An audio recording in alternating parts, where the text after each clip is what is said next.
Hello friends, namaste. Welcome back to my channel. You are watching Lilu's Cuisine at lilanitejal.com. ನಾವಿವತ್ತು ಹಿತಕಿದ ಮೊಳಕೆ ಕಡಲೆ ಸಾರು ಮಾಡೋದು ಹೇಗೆ ಅಂತ ನೋಡೋಣ ಬನ್ನಿ. ಅದಕ್ಕೂ ಮುಂಚೆ ಯಾರು ನನ್ನ ಚಾನಲ್ಗೆ ಸಬ್ಸ್ಕ್ರೈಬ್ ಮಾಡಿಲ್ಲ ಈಗಲೇ ಸಬ್ಸ್ಕ್ರೈಬ್ ಮಾಡಿ ಹಾಗೂ ನನಗೆ ಸಪೋರ್ಟ್ ಮಾಡಿ. ನಿಮಗೆ ನನ್ನ ವಿಡಿಯೋಸ್ ಇಷ್ಟ ಆಗಿದ್ದಲ್ಲಿ ಲೈಕ್ ಮಾಡಿ ಹಾಗೂ ನಿಮ್ಮ ಫ್ಯಾಮಿಲಿ ಆ್ಯಂಡ್ ಫ್ರೆಂಡ್ಸ್ ಜೊತೆಗೆ ಶೇರ್ ಮಾಡಿ. ನಿಮ್ಮದೇನೇ ಸಜೆಷನ್ಸ್ ಇದ್ರೂ ನನಗೆ ಕಮೆಂಟಲ್ಲಿ ತಿಳಿಸಿ.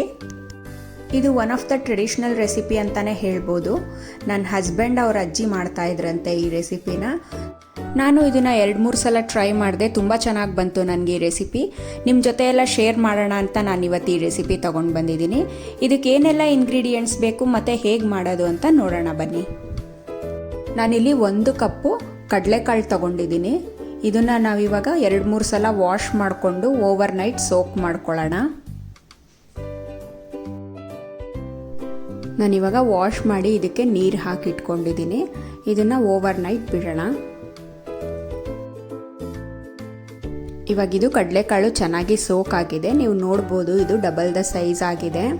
ನಾವಿವಾಗ ಇದನ್ನು ಒಂದು ಸ್ಟ್ರೈನರಲ್ಲಿ ಹಾಕ್ಕೊಂಡು ನೀರೆಲ್ಲ ಸಪ್ರೇಟ್ ಮಾಡ್ಕೊಳ್ಳೋಣ ಕಡಲೆಕಾಳಿಂದ. ಮತ್ತು ಸ್ಟ್ರೈನ್ ಮಾಡ್ಕೊಂಡಿದ್ದಾದಮೇಲೆ ಒಂದು 10 ಮಿನಿಟ್ಸು ಹೀಗೆ ಬಿಡೋಣ, ನೀರೆಲ್ಲ ಕಂಪ್ಲೀಟ್ ಅದು ಸ್ಟ್ರೈನ್ ಆಗಲಿ ಅಂದ್ಬಿಟ್ಟು.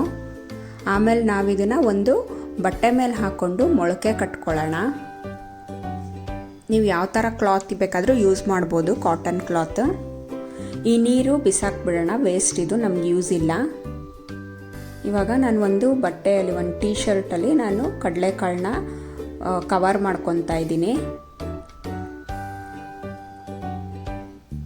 ನೀವು ಇದನ್ನು ಸ್ವಲ್ಪ ಟೈಟಾಗಿ ಈ ಥರ ಟ್ವಿಸ್ಟ್ ಮಾಡಿಕೊಂಡು ಕವರ್ ಮಾಡ್ಕೊಳ್ಳಿ. ಮತ್ತು ಯಾವುದಾದ್ರೂ ಒಂದು ಡಾರ್ಕ್ ಪ್ಲೇಸಲ್ಲಿ ಇದನ್ನು ಸ್ಟೋರ್ ಮಾಡಿಡೋಣ. ನಾನಿಲ್ಲಿ ರೈಸ್ ಕುಕ್ಕರ್ ಯೂಸ್ ಮಾಡ್ತಾ ಇದ್ದೀನಿ.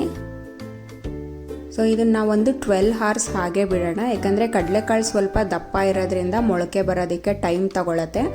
ನಾವು 12 hours ಇದನ್ನು ಡಿಸ್ಟರ್ಬ್ ಮಾಡೋದು ಬೇಡ.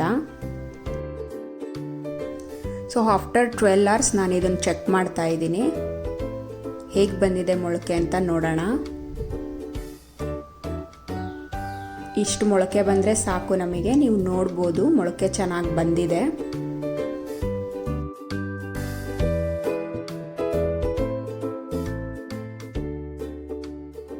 ಇದನ್ನು ನಾನು ಒಂದು ಬೌಲಲ್ಲಿ ಹಾಕ್ಕೊಂಡು ಸ್ವಲ್ಪ ನೀರು ಹಾಕ್ಕೊಂಡಿದ್ದೀನಿ, ಯಾಕಂದರೆ ನೀವು ಅದು ಸಿಪ್ಪೆ ತಕ್ಕೊಳ್ಳೋದಕ್ಕೆ ಕಷ್ಟ ಆಗುತ್ತೆ ಒಣಗ್ದಂಗಿದ್ದಾಗ. ಒಂದು ಸ್ವಲ್ಪ ಸೋಕ್ ಮಾಡಿಕೊಂಡ್ರೆ ಈಸಿಯಾಗಿ ಸಿಪ್ಪೆ ಬಿಟ್ಕೊಳ್ಳುತ್ತೆ. ನೀವು ಅವರೆಕಾಳು ಹಿತ್ಕಿದ ಸಾರು ಮಾಡ್ತೀರಲ್ಲ, ಸೇಮ್ ಅದೇ ಥರ ಇದನ್ನು ನಾವು ಸಿಪ್ಪೆ ತಕ್ಕೊಬೇಕು ಒಂದೊಂದೇ.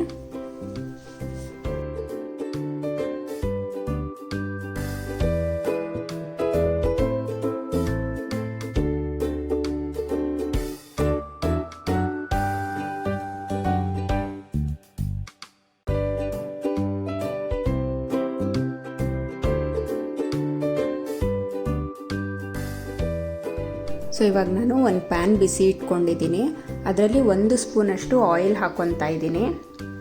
ನೀವೊಂದು 4ರಿಂದ 5 ಇಲ್ಕು ಬೆಳ್ಳುಳ್ಳಿ ಹಾಕ್ಕೊಳ್ಳೋಣ. ಮತ್ತು 1 ಮೀಡಿಯಮ್ ಈರುಳ್ಳಿನ ಸ್ಲೈಸಸ್ ಮಾಡಿಕೊಂಡು ಅದನ್ನು ಚೆನ್ನಾಗಿ ಈರುಳ್ಳಿ ಸಾಫ್ಟ್ ಆಗೋವರೆಗೂ ಫ್ರೈ ಮಾಡ್ಕೊಳ್ಳೋಣ. ಇವಾಗ ಈರುಳ್ಳಿ ಫ್ರೈ ಆಗಿದೆ, ನಾವು ಇದನ್ನು ತಣ್ಣಗಾಗಕ್ಕೆ ಬಿಡೋಣ. ಮತ್ತು ನಾನಿಲ್ಲಿ ಒಗ್ಗರಣೆಗೆ ಒಂದು ಬೌಲ್ ಇಟ್ಕೊಂಡಿದ್ದೀನಿ. ಅದಕ್ಕೆ 1 ಟೇಬಲ್ ಸ್ಪೂನಷ್ಟು ಆಯಿಲ್ ಹಾಕ್ಕೊತಾ ಇದ್ದೀನಿ. ಎಣ್ಣೆ ಕಾದ್ಮೇಲೆ ಸಾಸಿವೆ ಹಾಕ್ಕೊತಾ ಇದ್ದೀನಿ, ಜೊತೆಗೆ ಕರಿಬೇವು ಹಾಕ್ಕೊತಾ ಇದ್ದೀನಿ. ಇವಾಗ ನಾವು ಸಿಪ್ಪೆ ತಕ್ಕೊಂಡಿರೋಂಥ ಈ ಮೊಳಕೆ ಕಡಲೆಕಾಳುಗಳನ್ನ ಹಾಕ್ಕೊಳ್ಳೋಣ. ಈ ಕಡಲೆಕಾಳು 1-2 ನಿಮಿಷ ಚೆನ್ನಾಗಿ ಆಯಿಲಲ್ಲಿ ಫ್ರೈ ಮಾಡ್ಕೊಳ್ಳೋಣ. ಅವಾಗ ಟೇಸ್ಟ್ ಚೆನ್ನಾಗಿ ಬರುತ್ತೆ, ಇದ್ರದ್ದು ರಾ ಸ್ಮೆಲ್ ಹೋಗಿ. ನಾನು ಫ್ರೈ ಮಾಡೋವಾಗ ಇದ್ರ ಜೊತೆಗೆ ಸ್ವಲ್ಪ ಅರಿಶಿನ ಕೂಡ ಹಾಕ್ಕೊಂಡು ಫ್ರೈ ಮಾಡ್ಕೊತಾ ಇದ್ದೀನಿ. ಇವಾಗ ಇದು ಫ್ರೈ ಆಗೋ ಅಷ್ಟರಲ್ಲಿ ನಾವು ಮಸಾಲ ರುಬ್ಕೊಳ್ಳೋಣ. ನಾನಿಲ್ಲಿ 1/4 ಭಾಗ ತೆಂಗಿನಕಾಯಿ ತೊಗೊಂಡಿದ್ದೀನಿ ಮತ್ತು ಹುರ್ಕೊಂಡಿರೋ ಈರುಳ್ಳಿ ಮತ್ತು ಬೆಳ್ಳುಳ್ಳಿ ಹಾಕ್ಕೊಂಡಿದ್ದೀನಿ. ಅದಕ್ಕೇ 1 tea spoon red chilli powder ಹಾಕ್ಕೊತಾ ಇದ್ದೀನಿ. ಮತ್ತು ಅರ್ಧ ಟೀ ಸ್ಪೂನಷ್ಟು ಧನಿಯಾ ಪುಡಿ ಹಾಕ್ಕೊತಾ ಇದ್ದೀನಿ. ಜೊತೆಗೆ ಒಂದು ಸಣ್ಣ ತುಂಡು ಚಕ್ಕೆ ಮತ್ತು 1 ಲವಂಗ, ಇದಿಷ್ಟೂ ಹಾಕ್ಕೊಂಡು ಸ್ವಲ್ಪ ನೀರು ಹಾಕ್ಕೊಂಡಿದ್ದನ್ನು ನುಣ್ಣಗೆ ಪೇಸ್ಟ್ ಥರ ರುಬ್ಕೊಳ್ಳೋಣ. ನಾನು ಇದ್ರ ಜೊತೆಗೇ 1/4 ಸ್ಪೂನಷ್ಟು ಗಸಗಸೆ ಹಾಕ್ಕೊತಾ ಇದ್ದೀನಿ. ಮತ್ತು ಒಂದು ಸ್ವಲ್ಪ ಶುಂಠಿ ತುರಿ ಕೂಡ ಹಾಕ್ಕೊತಾ ಇದ್ದೀನಿ. ನೀವು ಇಷ್ಟು ನುಣ್ಣಗೆ ರುಬ್ಕೊಂಡ್ರೆ ಸಾಕು, ಸ್ವಲ್ಪ ನೀರು ಹಾಕ್ಕೊಂಡು ರುಬ್ಕೊಳ್ಳಿ.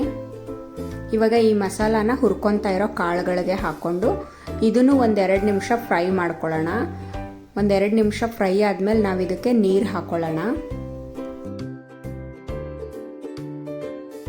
ಇವಾಗ ನೀರು ಹಾಕ್ಕೊಂಡು ಕುದಿ ಬಂದಿದೆ. ನಾನು ಇದಕ್ಕೆ ಸ್ವಲ್ಪ ಉಪ್ಪು ಹಾಕ್ಕೊತಾ ಇದ್ದೀನಿ ಮತ್ತು ಒಂದು ಟೊಮೆಟೊನ ಪೇಸ್ಟ್ ಮಾಡಿ ಹಾಕ್ಕೊತಾ ಇದ್ದೀನಿ. ಟೊಮೆಟೊ ಹಾಕೊಂಡ್ಮೇಲೆ ಅದ್ರದ್ದು ಹಸಿ ವಾಸನೆ ಹೋಗೋವರೆಗೂ ಒಂದು 5 ರಿಂದ 10 ನಿಮಿಷ ಇದನ್ನು ಕುದಿಸ್ಕೊಳ್ಳೋಣ. ಜಾಸ್ತಿ ಕುದಿಸೋಕೆ ಹೋಗಬೇಡಿ, ಕಾಳೆಲ್ಲ ಕಲಸೋಗ್ಬಿಡತ್ತೆ. ಒಂದು 5 ನಿಮಿಷ ಕುದಿಸಿದ್ರೆ ಸಾಕು, ಒಂದು ಕುದಿ ಬರೋವರೆಗೂ.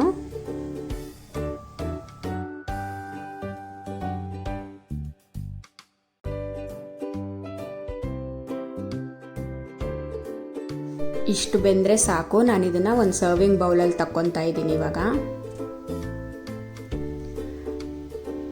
ಟ್ರೆಡಿಷ್ನಲ್ ಹಿತಕಿದ ಕಡಲೆಕಾಳು ಸಾರು ರೆಡಿಯಾಗಿದೆ. ನೀವು ಇದನ್ನು ಒಂದು ಸಲ ಟ್ರೈ ಮಾಡಿ, ನಿಮಗೆ ಹೇಗೆ ಬಂತು ಅಂತ ನನಗೆ ಕಮೆಂಟಲ್ಲಿ ತಿಳಿಸಿ. ನಿಮಗೆ ನನ್ನ ಈ ವಿಡಿಯೋ ಇಷ್ಟ ಆಗಿದ್ದಲ್ಲಿ please give this video a big thumbs up and please do subscribe to my channel and support me.